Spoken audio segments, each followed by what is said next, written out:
चंद्रशेखर आजाद रावण क्या कह रहे हैं आगे चल के देखना है देश के बारे में। जानवरों की इस देश में इज्जत है, इंसानों की इज्जत नहीं है। वो सड़क पे मरते हैं, कोई देखने नहीं जाता। जानवर मरता है तो आंदोलन हो जाते हैं। यहाँ गाय के लिए कानून है। एक जिले में बाबा साहब अम्बेडकर की मूर्ति के पास 3 दिन तक एक लाश पड़ी हुई थी, किसी को कोई खबर नहीं थी। अगर गाय पड़ी होती तो बवाल हो जाए, लेकिन अगर सड़क पे कोई आदमी मर जाए उसके लिए कोई कानून नहीं। छात्रवृत्ति बंद कर दी गई बिहार में, और महागठबंधन में बहुत सारे दलित नेता बैठे हुए चुप्पी साधे हुए हैं। सत्ता में होने के बाद नहीं बोल पा रहे हो। आने वाली नस्लें जो है गुलामी की तरफ बढ़ रही है और वो चुप है। सरकार जो ये सोच के बैठ गई है कि अगर हम इनकी बुनियादी जो शिक्षा है उसको भी रोक देंगे और ये लोग नहीं बोलेंगे, ये सिर्फ पॉलिटिकल रिजर्वेशन जिसके बाबा साहब एंटी भी हुए कि इससे गुलाम पैदा होंगे। माननीय काशीराम साहब ने उनको चमचे भी कहा कि ये चमचा युग है। वोट अपने समाज का लेना चाहते हैं, समर्पित अपनी पार्टी के प्रति है। उनको शर्म आनी चाहिए। करसी है, ताड़ी है, उसको करसी का दर्जा मिले। बिहारी मजदूर ही सबसे ज्यादा प्रताड़ित होता है। कोरोना काल में भी हमने देखा। बिहार एक ऐसा स्टेट है खुद में, ये बड़े अपमान की बात है कि बिहार का व्यक्ति अपना पेट पालने के लिए पूरे प्रदेश में जाके जो है काम करता है। लोग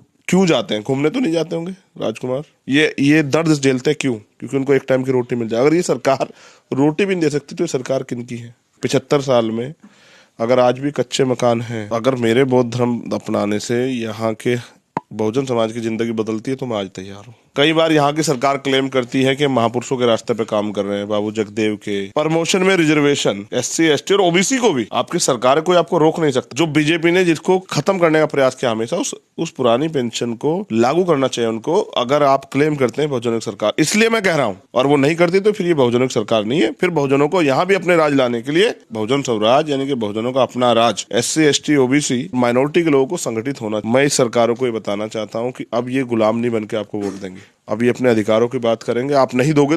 देखो, बहुजन स्वराज का मतलब उस बहुजन समाज में जो जाति के आधार पे तोड़ा गया, जो आज भी अपनी वोट की वैल्यू को नहीं समझा, जो इतनी बड़ी शक्ति वोट के रूप में उनके पास होने के बावजूद भी निकम्मी निठल्ली सरकारों के आगे हाथ फैलाता रहता है, जिसको राशन देके लूटने का प्रयास किया जाता है, जिसको सपने दिखा के लूटने का प्रयास किया जाता है, उस समाज में राजनीतिक चेतना पैदा करके और उसको राज सत्ता में लाने के लिए, तैयार करने के लिए उनका अपना राज, बहुजन स्वराज यानी कि बहुजनों का अपना राज, वो आए और उसके जरिए उनकी तरक्की के रास्ते खुले, सामाजिक गैर बराबरी खत्म हो, आर्थिक गैर बराबरी खत्म हो, भाईचारा बने और इंसान को इंसान समझा जाए। जानवरों की इस देश में इज्जत है, इंसानों की इज्जत नहीं है। वो सड़क पे मरते हैं, कोई देखने नहीं जाता। जानवर मरता है तो आंदोलन हो जाते हैं, कानून बन जाते हैं। यहाँ गाय के लिए कानून है, लेकिन अगर सड़क पे कोई आदमी मर जाए उसके लिए कोई कानून नहीं। 3-3 दिन यहाँ अभी हमारे साथी लड़े। एक जिले में बाबा साहब अम्बेडकर की मूर्ति के पास 3 दिन तक एक लाश पड़ी हुई थी, किसी को कोई खबर नहीं थी। अगर गाय पड़ी होती तो बवाल हो जाता। इसलिए अपना राज लाना जरूरी है। बहुजनों का खुद का राज, जहां उनके पास मंच हो, जहां उनकी कलम में इतनी ताकत हो कि वो इन वर्गों के हितों की रक्षा भी कर सके और उनके लिए नए अवसर भी पैदा कर सके। बिहार में सर, आप शिक्षा पर आज बोले, उसमें कहा कि खिलवाड़ चल रहा है सरकारी स्कूलों में, खिलवाड़ चल रहा है। और शिक्षा वो श्रेणी का दूध है जो पिएगा वह दहाड़ेगा, ऐसा बाबा साहब ने कहा, ऐसा आपने मंच पे कहा। क्या लगता है बिहार में छात्रवृत्ति बंद कर दी गई है, बहुजनों को कैसे IAS IPS बनेंगे?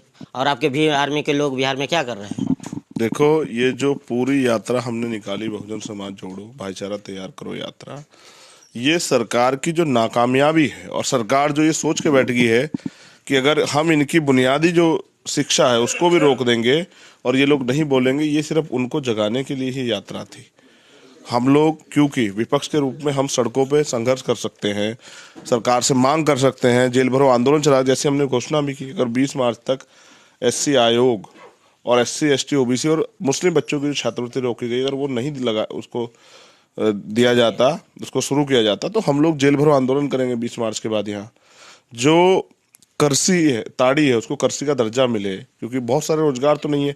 बिहार एक ऐसा स्टेट है खुद में, ये बड़े अपमान की बात है कि बिहार का व्यक्ति अपना पेट पालने के लिए पूरे प्रदेश में जाके जो है काम करता है। और जहां भी मजदूरों पे कोई समस्या आती है, चाहे अभी वो तमिलनाडु पे चर्चा जाके, उसमें क्या सच्चाई अभी सामने आएगा, लेकिन बिहारी मजदूर ही सबसे ज्यादा प्रताड़ित होता है। कोरोना काल में भी हमने देखा वो किस हालात में आया। वो लोगों की बड़ी बड़ी बिल्डिंग बनाता है, क्या कहिएगा, भगाया जा रहा है उधर से, तमिलनाडु से भगाया जा रहा है। देखिए, वहाँ के DGP कुछ और बोल रहे हैं, हमारी टीम भी वहाँ गई है। वो लोग अपना जो है आंकड़े इकट्ठा कर रहे हैं, सच क्या है झूठ क्या है। बीजेपी के लोग कई बार षड्यंत्र भी करते हैं उन स्टेटों में जिन स्टेटों में बीजेपी के खिलाफ सरकार होती है। तो बहुत सारी चीजें अभी सच्चाई सामने आने दीजिए। तालीमी मरकज और टोला सेवक को हम लोग चाहते हैं कि उनको परमानेंट किया जाए। और आखिरी मांग हमारी यह थी कि यहाँ मॉब लिंचिंग पे कानून बने।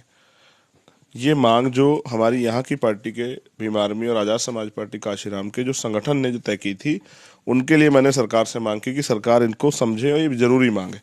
और आप मुझसे बहुजन स्वराज की बात कर रहे थे। कई बार यहाँ की सरकार क्लेम करती है कि महापुरुषों के रास्ते पे काम कर रहे हैं, बाबू जगदेव के, कपूरी ठाकुर जी के, मान्यवर काशीराम साहब के, बाबा साहब अम्बेडकर के, फूले साहू के, हम लोग उनके रास्ते पे काम कर रहे हैं। सरकार उनकी सरकार है, ये कमजोरों की सरकार है। ये कमजोरों की सरकार कैसे है? ये सरकार, इस सरकार पे रिकॉर्डेड है कि 18 लाख से ज्यादा बीघा जमीन इनके पास है। अगर आपके वन में सही मनसा है तो उनको, जो उन गरीबों पे एक गज जमीन नहीं है कृषि के लिए, रहने के लिए, उनको आप क्यों नहीं अलाउड कर रहे हैं? अगर ये गरीबों की सरकार, काशीराम साहब तो कहते थे जो जमीन सरकारी हो हमारी, वहां दिया भी गया, यहाँ क्यों नहीं दी जा रही? प्रमोशन में रिजर्वेशन SC ST और OBC को भी आपकी सरकार, कोई आपको रोक नहीं सकता। सुप्रीम कोर्ट ने भी कहा सरकार चाहे दे सकती है, तो आप क्यों नहीं दे रहे हो? फिर ठेकेदारी में आर्थिक सशक्तिकरण कैसे आएगा? किसी समाज के पास सत्ता है और सत्ता से रिसोर्स पैदा नहीं हो रहे, तो हमने ठेकेदारी में SC ST OBC के लिए आरक्षण की मांग की है। क्लास 1 के ठेके आते हैं हजारों हजारों करोड़ के। अगर इन ठेकों में हमारे लोग, क्योंकि पढ़ लिख के हमारे लोग भी इंजीनियर डॉक्टर बन के घूम रहे हैं, अगर उनको इंजीनियर्स जो साथी हैं, जो ठेकेदार साथी हैं, अगर उनको ये काम करने का अवसर मिलेगा आरक्षण के जरिए, उनको अवसर मिले, क्योंकि गैर बराबरी है, हमारे लोगों को नहीं मिलता है, तो फिर वो क्लास 1 के ठेकेदार जब काम करेंगे तो वो जमीन पे उनसे बहुत सारे लोगों को रोजगार मिलेगा। तो हमने मांग की है, यहाँ की सरकार जातिगत जनगणना करा रही है, मैं उसके लिए धन्यवाद करता हूँ, लेकिन जातिगत जनगणना करा के करेगी क्या? उन्हें आंकड़े तो मिल जाएंगे। मैं उनको रास्ता दिखाना चाहता हूँ कि 2022 का जो सुप्रीम कोर्ट का ऑर्डर आया, जो 50% की कैप थी वो खत्म हो गई है, तो अब वो 100% रिजर्वेशन, अगर वो वास्तविकता में क्लेम करते हैं तो उनको 100% रिजर्वेशन बिहार में सबसे पहले करना चाहिए।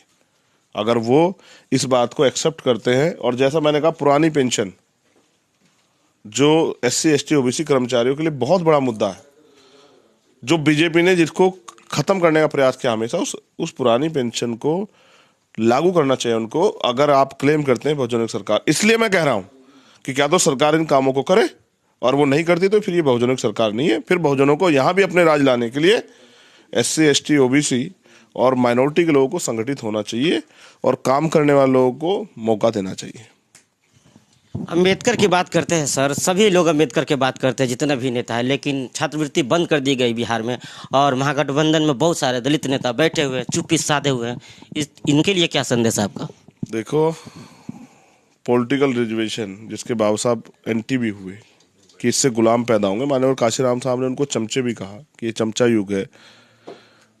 वो अपनी पार्टी के प्रति समर्पित हैं, वोट अपने समाज का लेना चाहते हैं, समर्पित अपनी पार्टी के प्रति है। उनको शर्म आनी चाहिए कि उनके बच्चों का भविष्य खराब हो रहा है, उनकी आने वाली नस्लें जो हैं गुलामी की तरफ बढ़ रही है, और वो चुप है।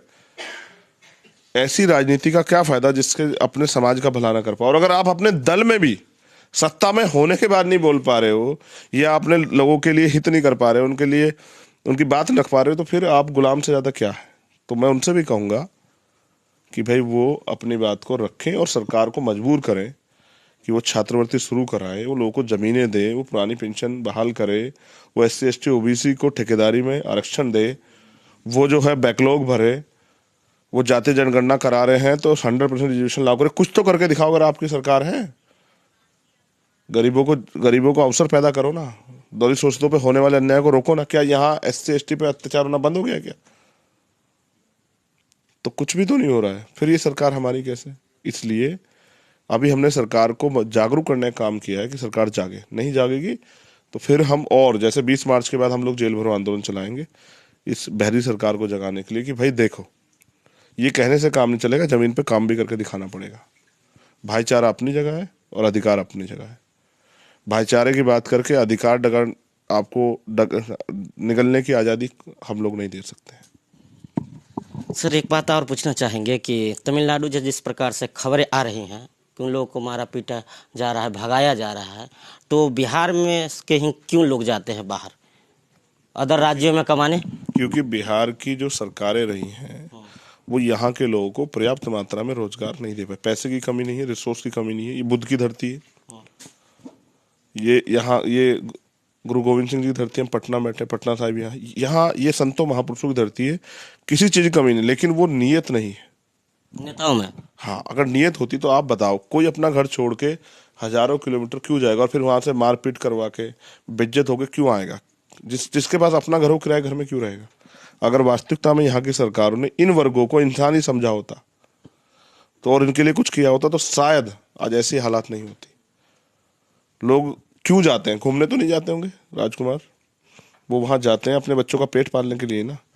साल साल बार अपनी माँ से, अपने पिता से, अपने बच्चों से, अपनी पत्नी से, अपनी बहन से दूर रहते हैं।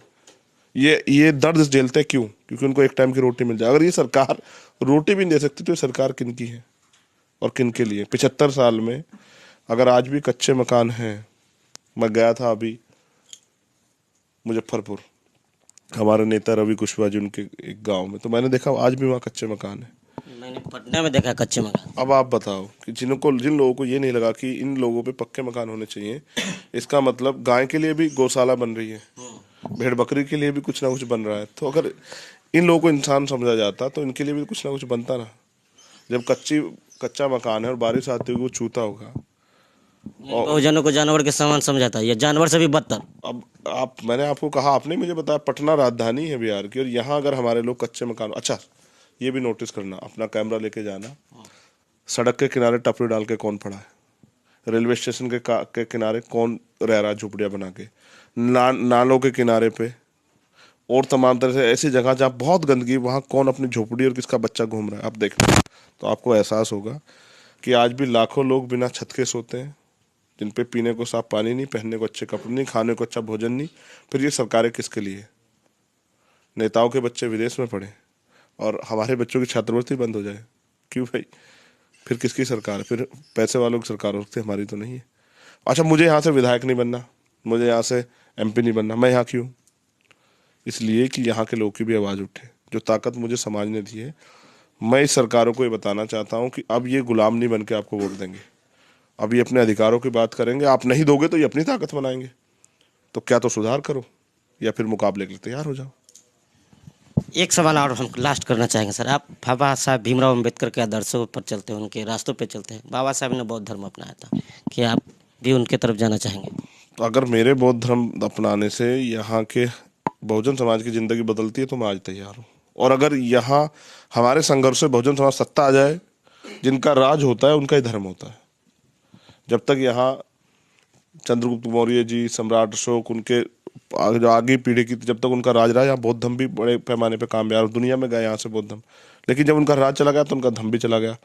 मैं ये कह रहा हूँ कि मेरे अकेले के बौद्ध धर्म ग्रहण करने से कुछ नहीं होगा, लेकिन अगर हम महापुरुषों के विचार को हम ज़्यादा लोगों तक पहुंचा, क्योंकि भारत है, अलग अलग धर्म को मानने वाले, अलग अलग जातियों में, समुदायों में, टोलों में बटे हुए लोग, अगर इनको हम इनकी आवश्यकताओं की, इनकी परेशानियों को खत्म करने के लिए राज सत्ता कितनी जरूरी है बात समझाने में कामयाब हो जाए और इस देश में कमजोर शोषित बहुजन समाज के लोगों का राज आ जाए, तो मुझे लगता है किसी को धर्म परिवर्तन की जरूरत भी नहीं पड़ेगी। मैं भी बाबा साहब के आदर्शों पर चलना चाहता हूँ, लेकिन बाबा साहब ने ये काम कब किया? जब वो अपने लोगों के लिए बहुत कुछ कर पाए, उसके बाद अपने जीवन के अंतिम समय में। तो मैं बौद्ध धर्म की दीक्षा